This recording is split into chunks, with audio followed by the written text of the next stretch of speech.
Madam Speaker. Madam Speaker, as we debate this motion, one of the things we need to ask ourselves as a country is that we have never even sat down to discuss why is it that our country, many of our families are suffering today because of cancer.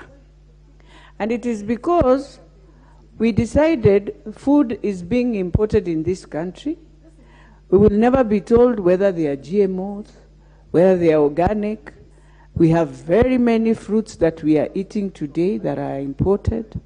We have very many foods that are in supermarket. Our children nowadays eat KFC. And it is a matter, and that is why I think it is important to start now questioning. Before even we come to now the issue of GMO maize, we must question the foods that have entered this country. Do we have reports that say they were fit for consumption, or we decided to just, because it's business and we want to make money? I think that is what is ailing our country. Today now our farmers, our fathers in the North Rift, in Western, in Lugari, they have maize, Madam Speaker. And today we are saying that we have 10,000 bags of maize at the port. I mean, one of the things we need to be asking ourselves is that we know the process of buying maize in this country. We know that it is passed in Parliament. Parliament will know, it will be gazetted, that indeed there's drought and there's need of food. And at that time, we'll be told in the cereal boards, we don't have enough maize. So as we move on as a country, and as we look at the government now, I think it is important for this House to stand firm and remember how the farmers have been crying about their maize, how the farmers were crying in 2017, 2018. And I remember one time when Senate went to Eldoret, what they went through. I think that is what we are going to go through if we do not stop the government and first of all ensure the maize that are with farmers are bought and with good price. Because when you look at the cost of doing a farm, an acre in this country, surely farmers spend the highest. And yet, we are here, we are about to now bring in cheap maize. We have forgotten they have spent money.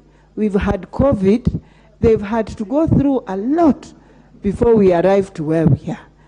I think, Madam Speaker, it is unfair for the government to forget we have just come from a pandemic, that we need our farmers to also make money.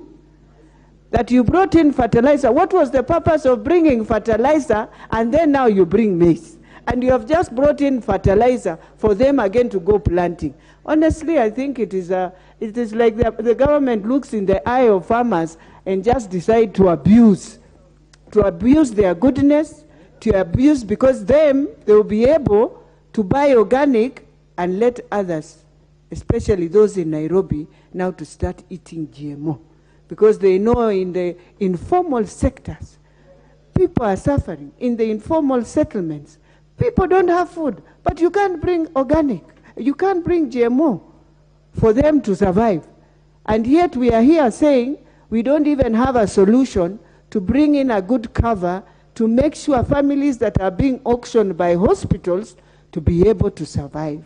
So for me, Madam Speaker, as I finalize, I think it is important for the government to have just that respect of those who have just voted them in and to ensure that they can also tread.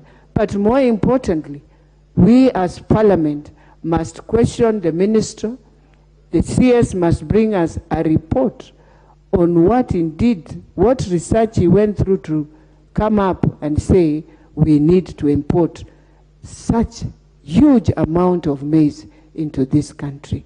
Is it that that country is trying now to come and offload what they planted during COVID in our country? Thank you, Madam Speaker. Thank you. Member for Kimilili. Thank you, Madam Speaker, for giving me this opportunity